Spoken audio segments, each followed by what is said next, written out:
Pesan dahsyat buat para suami dan calon suami untuk menjaga istrinya. Dan motivasi hebat buat para istri dan calon istri untuk tetap mencintai suaminya. Kehidupan pernikahan kami awalnya baik-baik saja menurutku. Meskipun menjelang pernikahan selalu terjadi konflik. Tapi setelah menikah, Mario tampak baik dan lebih menurut apa mauku. Kami tidak pernah bertengkar hebat. Kalau marah dia cenderung diam dan pergi ke kantornya bekerja sampai subuh. Baru pulang ke rumah, mandi, kemudian mengantar anak kami ke sekolah. Waktu tidurnya sangat sedikit, makan pun sedikit.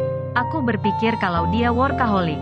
Dia menciumku maksimal 2 kali sehari, pagi menjelang kerja, dan saat dia pulang kerja. Itu pun kalau aku masih bangun. Karena waktu pacaran, dia tidak pernah romantis. Aku pikir, memang dia tidak romantis, dan tidak memerlukan hal-hal seperti itu sebagai ungkapan sayang. Kami jarang ngobrol sampai malam, kami jarang pergi nonton berdua, bahkan makan berdua di luar pun hampir tidak pernah. Kalau kami makan di meja makan berdua, kami asyik sendiri dengan sendok garpu kami. Bukan obrolan yang terdengar, hanya denting piring yang beradu dengan sendok garpu. Kalau hari libur, dia lebih sering hanya tiduran di kamar, atau main dengan anak-anak kami. Dia jarang sekali tertawa lepas. Karena dia sangat pendiam, aku menyangka dia memang tidak suka tertawa lepas. Aku mengira rumah tangga kami baik-baik saja selama 8 tahun pernikahan kami. Sampai suatu ketika, di suatu hari yang terik, saat itu suamiku tergolek sakit di rumah sakit, karena jarang makan, dan sering jajan di kantornya. Dibanding makan di rumah, dia kena tipoid, dan harus dirawat di rumah sakit, karena sampai terjadi perforasi di ususnya. Pada saat dia masih di ICU, seorang perempuan datang menjenguknya. Dia memperkenalkan diri, bernama Meisa, temannya Mario saat dulu kuliah. Meisa tidak secantik aku, dia begitu sederhana, tapi aku tidak pernah melihat mata yang begitu cantik seperti yang dia miliki. Matanya bersinar indah, penuh kehangatan dan penuh cinta. Ketika dia berbicara, seakan-akan waktu berhenti berputar dan terpana dengan kalimat-kalimatnya yang ringan dan penuh pesona. Setiap orang, laki-laki maupun perempuan bahkan mungkin serangga yang lewat, akan jatuh cinta begitu mendengar dia bercerita. Meisa tidak pernah kenal dekat dengan Mario selama mereka kuliah dulu. Meisa bercerita, Mario sangat pendiam, sehingga jarang punya teman yang akrab. 5 bulan yang lalu mereka bertemu, karena ada pekerjaan kantor mereka yang mempertemukan mereka. Meisa yang bekerja di advertising akhirnya bertemu dengan Mario yang sedang membuat iklan untuk perusahaan tempatnya bekerja. Aku mulai mengingat 2-5 bulan lalu ada perubahan yang cukup drastis pada diri Mario. Setiap mau pergi kerja, dia tersenyum manis padaku, dan dalam sehari bisa menciumku lebih dari 3 kali. Dia membelikan aku parfum baru, dan mulai sering tertawa lepas. Tapi di saat lain, dia sering termenung di depan komputernya, atau termenung memegang handphonenya. Kalau aku tanya, dia bilang, ada pekerjaan yang membingungkan. Suatu saat Meisa pernah datang pada saat Mario sakit dan masih dirawat di rumah sakit. Aku sedang memegang sepiring nasi beserta lauknya dengan wajah kesal, karena Mario tidak juga mau aku suapi. Meisa masuk kamar, dan menyapa dengan suara riangnya. Hai Rima, kenapa dengan anak sulungmu yang nomor 1 ini, tidak mau makan juga ya? Dasar anak nakal. Sini piringnya. Lalu dia terus mengajak Mario bercerita sambil menyuapi Mario.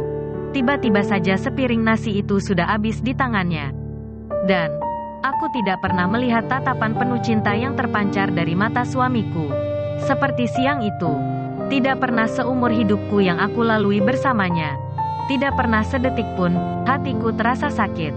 Lebih sakit dari ketika dia membalikkan tubuhnya membelakangi aku saat aku memeluknya dan berharap dia mencumbuku.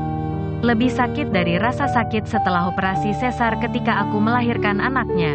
Lebih sakit dari rasa sakit ketika dia tidak mau memakan masakan yang aku buat dengan susah payah. Lebih sakit daripada sakit ketika dia tidak pulang ke rumah saat ulang tahun perkawinan kami kemarin. Lebih sakit dari rasa sakit ketika dia lebih suka mencumbu komputernya dibanding aku. Tapi aku tidak pernah bisa marah setiap melihat perempuan itu. Meisa begitu manis.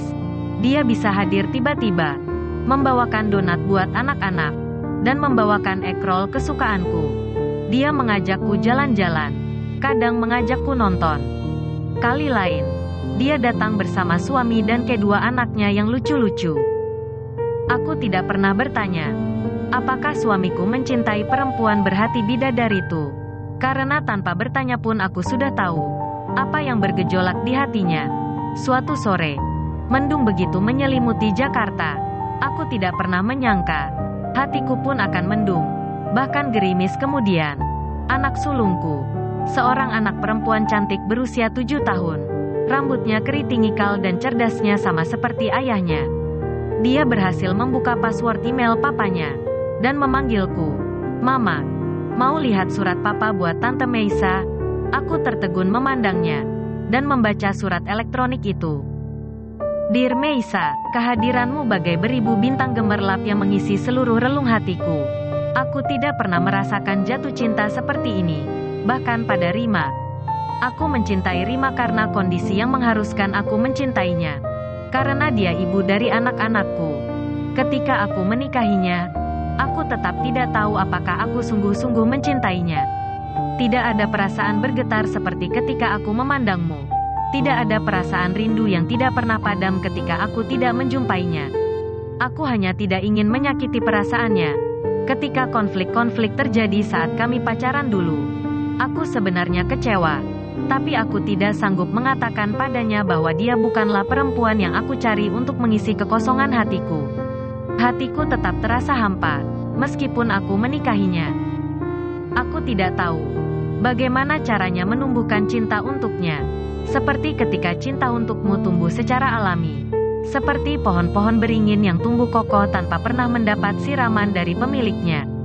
Seperti pepohonan di hutan-hutan belantara yang tidak pernah minta disirami, namun tumbuh dengan lebat secara alami. Itu yang aku rasakan. Aku tidak akan pernah bisa memilikimu, karena kau sudah menjadi milik orang lain. Dan aku adalah laki-laki yang sangat memegang komitmen pernikahan kami. Meskipun hatiku terasa hampa, itu tidaklah mengapa. Asal aku bisa melihat Rima bahagia dan tertawa. Dia bisa mendapatkan segala yang dia inginkan selama aku mampu. Dia boleh mendapatkan seluruh hartaku dan tubuhku, tapi tidak jiwaku dan cintaku, yang hanya aku berikan untukmu. Meskipun ada tembok yang menghalangi kita, aku hanya berharap bahwa engkau mengerti. You are the only one in my heart. Your, Mario. Mataku terasa panas, jelita. Anak sulungku memelukku erat, meskipun baru berusia 7 tahun. Dia adalah malaikat jelitaku yang sangat mengerti dan menyayangiku. Suamiku tidak pernah mencintaiku. Dia tidak pernah bahagia bersamaku. Dia mencintai perempuan lain. Aku mengumpulkan kekuatanku. Sejak itu, aku menulis surat hampir setiap hari untuk suamiku. Surat itu aku simpan di amplop, dan aku letakkan di lemari bajuku. Tidak pernah aku berikan untuknya. Mobil yang dia berikan untukku aku kembalikan padanya. Aku mengumpulkan tabunganku yang kusimpan dari sisa-sisa uang belanja. Lalu aku belikan motor untuk mengantar dan menjemput anak-anakku. Mario merasa heran, karena aku tidak pernah lagi bermanja dan minta dibelikan bermacam-macam merek tas dan baju. Aku terpuruk dalam kehancuranku. Aku dulu memintanya menikahiku karena aku malu terlalu lama pacaran. Sedangkan teman-temanku sudah menikah semua. Ternyata dia memang tidak pernah menginginkan aku menjadi istrinya. Betapa tidak berharganya aku. Tidakkah dia tahu bahwa aku juga seorang perempuan yang berhak mendapatkan kasih sayang dari suaminya? Kenapa dia tidak mengatakan saja bahwa dia tidak mencintai aku dan tidak menginginkan aku? Itu lebih aku hargai daripada dia cuma diam dan mengangguk dan melamarku lalu menikahiku. Betapa malangnya nasibku. Mario terus-menerus sakit-sakitan, dan aku tetap merawatnya dengan setia. Biarlah dia mencintai perempuan itu terus di dalam hatinya. Dengan pura-pura tidak tahu, aku sudah membuatnya bahagia dengan mencintai perempuan itu. Kebahagiaan Mario adalah kebahagiaanku juga, karena aku akan selalu mencintainya. Kisah ini berlanjut setahun kemudian. Meisa membuka amplop surat-surat itu dengan air mata berlinang. Tanah pemakaman itu masih basah merah dan masih dipenuhi bunga. Mario, suamiku. Aku tidak pernah menyangka pertemuan kita saat aku pertama kali bekerja di kantormu akan membawaku pada cinta sejatiku. Aku begitu terpesona padamu yang pendiam dan tampak dingin. Betapa senangnya aku ketika aku tidak bertepuk sebelah tangan. Aku mencintaimu, dan begitu posesif ingin memilikimu seutuhnya. Aku sering marah ketika kamu asyik bekerja dan tidak memperdulikan aku. Aku merasa di atas angin ketika kamu hanya diam dan menuruti keinginanku. Aku pikir, aku si puteri cantik yang diinginkan banyak pria, telah memenuhi ruang hatimu dan kamu terlalu mencintaiku sehingga mau melakukan apa saja untukku. Ternyata aku keliru. Aku menyadarinya tepat sehari setelah pernikahan kita. Ketika ku membanting hadiah jam tangan dari seorang teman kantor dulu yang aku tahu sebenarnya menyukai Mario. Aku melihat matamu begitu terluka ketika berkata, "Kenapa, Rima? Kenapa kamu mesti cemburu? Dia sudah menikah. Dan aku sudah memilihmu menjadi istriku. Aku tidak peduli." Dan berlalu dari hadapanmu dengan sombongnya. Sekarang aku menyesal memintamu melamarku. Engkau tidak pernah bahagia bersamaku. Aku adalah hal terburuk dalam kehidupan cintamu. Aku bukanlah wanita yang sempurna yang engkau inginkan. Istrimu, Rima. Di surat yang lain, kehadiran perempuan itu membuatmu berubah. Engkau tidak lagi sedingin. Engkau mulai terasa hangat. Namun tetap saja aku tidak pernah melihat cahaya cinta dari matamu untukku. Seperti aku melihat cahaya yang penuh cinta itu berpendar dari kedua bola matamu saat memandang Meisa. Di surat yang kesekian, aku bersumpah akan membuatmu jatuh cinta padaku. Aku telah berubah, Mario. Engkau lihat kan, aku tidak lagi marah-marah padamu. Aku tidak lagi suka membanting barang-barang dan berteriak jika emosi. Aku belajar masak, dan selalu kubuatkan masakan yang engkau sukai. Aku tidak lagi boros, dan selalu menabung. Aku tidak lagi suka bertengkar dengan ibumu. Aku selalu tersenyum menyambutmu pulang ke rumah. Dan aku selalu meneleponmu untuk menanyakan sudahkah kekasih hatiku makan siang ini? Aku merawatmu jika engkau sakit. Aku tidak kesal saat engkau tidak mau aku suapi. Aku menungguimu sampai tertidur di samping tempat tidurmu. Di rumah sakit saat engkau dirawat, karena penyakit pencernaanmu yang selalu bermasalah. Meskipun belum terbit juga sinar cinta itu dari matamu, aku akan tetap berusaha dan menantinya. Meisa menghapus air mata yang terus mengalir dari kedua mata indahnya. Dipeluknya jelita yang terseduh-seduh di sampingnya. Di surat terakhir, pagi ini. Hari ini adalah hari ulang tahun pernikahan kami yang ke-9. Tahun lalu engkau pulang ke rumah. Tapi tahun ini aku akan memaksamu pulang. Karena hari ini aku akan masak. Masakan yang paling enak sedunia. Kemarin aku belajar membuatnya di rumah Bude Tati. Sampai kehujanan dan basah kuyup. Karena waktu pulang hujannya deras sekali. Dan aku hanya mengendarai motor. Saat aku tiba di rumah kemarin malam, aku melihat sinar kekhawatiran di matamu. Engkau memelukku dan menyuruhku segera ganti baju supaya tidak sakit. Tahukah engkau suamiku? Selama hampir 15 tahun aku mengenalmu. 6 tahun kita pacaran. Dan hampir 9 tahun kita menikah. Baru kali ini aku melihat sinar kekhawatiran itu dari matamu. Inikah tanda-tanda cinta mulai bersemi di hatimu? Jelita menatap Meisa dan bercerita, siang itu Mama menjemputku dengan motornya. Dari jauh aku melihat keceriaan di wajah Mama. Dia terus melambai-lambaikan tangannya kepadaku. Aku tidak pernah melihat wajah yang sangat bersinar dari Mama seperti siang itu. Dia begitu cantik. Meskipun dulu sering marah-marah kepadaku, tapi aku selalu menyayanginya. Mama memarkir motornya di seberang jalan. Ketika Mama menyeberang jalan, tiba-tiba mobil itu lewat dari tikungan dengan kecepatan tinggi. Aku tidak sanggup melihatnya terlontar. Tante, aku melihatnya masih memandangku sebelum dia tidak lagi bergerak. Jelita memeluk Meisa dan terisak-isak. Bocah cantik ini masih terlalu kecil untuk merasakan sakit di hatinya. Tapi dia sangat dewasa. Meisa mengeluarkan selembar kertas yang dia print tadi pagi. Lalu Meisa membacanya.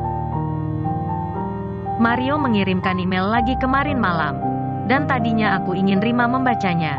Dear Meisa, selama setahun ini aku mulai merasakan Rima berbeda. Dia tidak lagi marah-marah dan selalu berusaha menyenangkan hatiku. Dan tadi, dia pulang dengan tubuh basah kuyup karena kehujanan.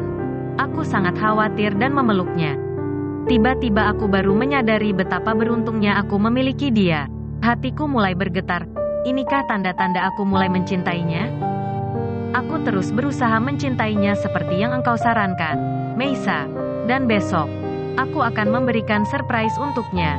Aku akan membelikan mobil mungil untuknya. Supaya dia tidak lagi naik motor kemana-mana. Bukan karena dia ibu dari anak-anakku, tapi karena dia belahan jiwaku. Meisa menatap Mario yang tampak semakin ringkih, yang masih terduduk di samping nisan Rima. Di wajahnya tampak duka yang dalam. Semuanya telah terjadi. Mario. Demikian kisah inspiratif yang dapat kami sampaikan. Kadang kita baru menyadari mencintai seseorang ketika seseorang itu telah pergi meninggalkan kita.